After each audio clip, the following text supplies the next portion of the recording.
House Sergeant at Arms, pinaghandaan ng posibleng worst case scenario sa SONA sa Lunes ng Pangulo. Bakit may mga expect the unexpected ba, Manang Milky? Ayan. May bantama. Aris number 12, Milky Rigunan, please come in. Manang Milky. Lakay at Teya, pinaghahandaan ng House Sergeant at Arms sa mga posibleng worst-case scenarios kaugnay ng State of the Nation Address o SONA ni Pangulong Bongbong Marcos sa darating na Lunes, July 27.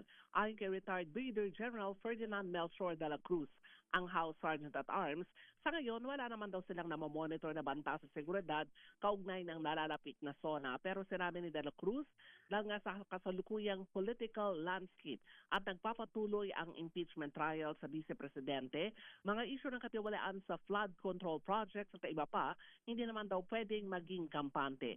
Ayon pa kay de la Cruz, maigpit sila may makikipag-coordinate sa mga law enforcement agencies dahil sa mga inaasahang kilos protesta sa may kabaan ng Commonwealth ng iba't ibang mga grupo na isasabay naman sa SONA.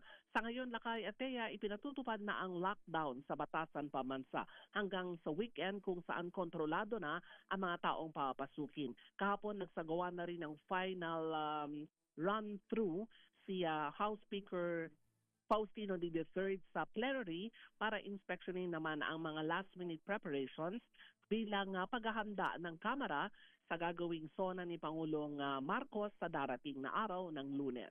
Ako si Milky Rigunan, nagulat para sa DCRH, una sa Pilipinas, una sa Pilipino.